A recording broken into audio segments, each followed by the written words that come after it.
ரிஷபராசிக்கான 2026-27க்கான தமிழ் புத்தாண்டு பலன்களை பார்க்கலாம். ரிஷபராசிக்கு வந்து லாபஸ்தானத்தில் சனி இருக்கிறதே மிகப்பெரிய யோகம். அதுலேயும் வந்து வரக்கூடிய ஜூன் மாதம் 2ஆம் தேதி வந்து உச்சகுரு வந்து சனியை பார்க்கக்கூடிய அமைப்புகளில் இருக்கிறதுனால போன வருஷத்தை விட வந்து இந்த வருஷம் வந்து உங்களுக்கு எல்லா விதத்திலும் மேம்பாடு அடையக்கூடிய அமைப்புகளில் இருக்கும். குறிப்பாக தொழில் சார்ந்த அமைப்புகளில் எல்லா லாபங்களையும் அடையக்கூடிய அமைப்புகளில் இருக்கும். பெரிய அளவுக்கு நெருக்கடிகள் இருக்காது. சொந்தமாக வீடு வாங்கக்கூடிய அமைப்புகள், கார் வாங்கக்கூடிய அமைப்புகள், பெரிய அளவுக்கு இன்வெஸ்ட்மெண்ட் பண்ணக்கூடிய அமைப்புகள் எல்லாமே தாராளமாக கிடைக்கக்கூடிய அமைப்புகள் இருக்குது. குறிப்பாக வேலை சார்ந்த விஷயங்களில் ஃபுல்லாகவே பாசிட்டிவான விஷயங்கள் தான். ஸோ சொந்த தொழில் யாராவது பண்ணணும்னு நினைக்கிறீங்களா தாராளமாக பண்ணுங்கள்.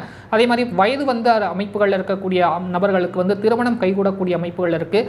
லாபஸ்தானத்தில் சனி இருக்கக்கூடிய காலகட்டங்களில் உங்களுக்கு எல்லாவித நல்ல பலனையும் கிடைக்கக்கூடிய அமைப்புகள் இருக்கும். ஸோ இந்த 12 ராசியில் வந்து டாப் 3 ராசியில் வந்து உங்களுடைய ரிஷபராசியும் இருக்குது. அப்படின்றதுனால இந்த வருஷம் வந்து உங்களுக்கு பொன் விளையக்கூடிய நல்ல ஒரு ஆண்டாக இருக்குது. வரக்கூடிய ஜூன் மாதத்துக்கு மேலே நீங்கள் இந்த பலனை வந்து 2 மடங்காக நீங்கள் எதிர்பார்க்கலாம். நல்லா இருக்கு.